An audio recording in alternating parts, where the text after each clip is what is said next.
Welcome to the Explainer. You know, there's a secret language that every single one of us speaks, but almost nobody knows how to read it. And it's all written right on our faces and in the way we move our heads. So let's just dive right in. Think about it. A universal language is being broadcast from every single human face every second of every day. And getting a handle on it, well, that can totally change how you interact with, well, everyone. Okay, so our journey starts with the face. You can think of it as the main canvas for everything we're feeling. And what we see on that canvas, it's not just random twitches. Thanks to some incredible research, we know it's actually a structured, predictable system of communication. And this is not just some cool theory, you know? It's a primitive communication system that's literally hardwired into every single one of us. It probably evolved to help our ancestors survive, right? Instantly signaling things like danger or safety long before we even had complex words. So what's the alphabet of this silent language? Well, the answer comes from the groundbreaking work of a psychologist named Dr. Paul Ekman. This guy dedicated his entire career to basically mapping the human face. And what he found was huge. I mean, truly monumental. Ekman proved that it doesn't matter where you are in the world, a remote village in New Guinea or the middle of New York City, certain expressions are just fundamentally human. And that right there gives us a universal foundation for reading anyone's true emotional state. So, this is the magic number to remember, 7. 7 core emotions. These 7 expressions are the basic vocabulary of the face. They're the building blocks for pretty much everything you're ever going to see. And here they are. You've got anger, contempt, disgust, enjoyment, fear, sadness, and surprise. Getting these 7 down, that's your first big step to becoming fluent in nonverbal communication. So let's break a few of them down, shall we? All right, let's get into the nitty-gritty and learn how to actually read some of these expressions.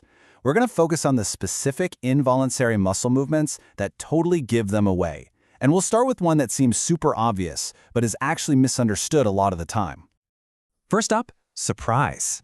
This is an emotion that just opens up the entire face. It's that instant reaction to something totally unexpected, and believe me, the face shows it all.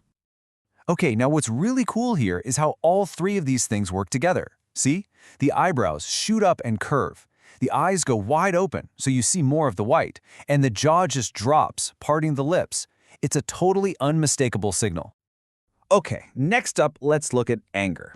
And it's kind of the opposite of surprise. If surprise is all about opening up, anger is all about tension and intense focus. The whole face just tightens. So, the key word here is tension. You see it in the eyebrows. They lower and pull together. You see it in that hard, glaring stare. And you definitely see it in the lips, pressed firmly together. These signs are screaming confrontation or some serious displeasure. All right, now for a really unique one. An emotion that stands in a category all its own. Contempt. And this isn't just, dislike. It's a feeling of moral superiority over someone else. And this is what makes contempt so special. Check this out. It's the only universal emotion that's asymmetrical. All the others, they use both sides of the face equally. But contempt, that's a one-sided smirk or a sneer. Just one corner of the mouth pulls up. It's a tiny little movement, but man, is it a powerful signal of disdain. But okay, what about the feelings people are actively trying to hide? Right? We can't always count on seeing a big, clear expression. That's where we have to look for something much, much faster. And this is the key. They're called microexpressions. And because they're totally involuntary, they're one of the best ways to know what someone's really feeling. Think of it like an unconscious leak of emotion. It just slips out before the brain can slap on a more socially acceptable mask. And when I say fast, I mean incredibly fast. We're talking as little as 1/25th of a second. That is literally faster than you can blink. So if you're not actively looking for them, you are absolutely going to miss these tiny flashes of truth. But wait, the face isn't telling the whole story by itself. To really get the full picture, we've got to look at the head. The head movements add all the crucial grammar and context to the words, the expressions we're seeing on the face. I mean, just take a simple nod, right? The speed changes everything. A slow, deliberate nod, that says, I'm with you, I'm listening, I get it. But a fast, choppy nod, that's more like, yeah, hurry up, get to the point.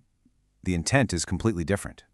And the same goes for a head tilt. It's so powerful. When you tilt your head to the side, you're exposing your neck, a vulnerable spot. That's a huge sign of trust and curiosity.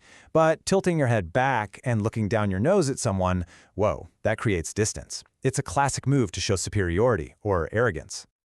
So, the big takeaway here is that even something as simple as where the chin is pointing sends a powerful message. Chin up, that screams confidence, maybe even defiance. Chin down can mean a few things. It could be submissive, like you're protecting your throat, or it could be disapproval. It just goes to show you context is everything. Okay, so we've covered a lot. We've got the alphabet, those 7 universal emotions. We've got the hidden vocabulary, the microexpressions. And we've got the grammar, the head movements. Now let's put it all together. So here it is, your toolkit for becoming fluent. Step 1, recognize the 7 universal emotions. Get those down cold. Step 2, watch for those super fast microexpressions. You've got to train your eye. And step 3, interpret all of that in the context of what the head is doing.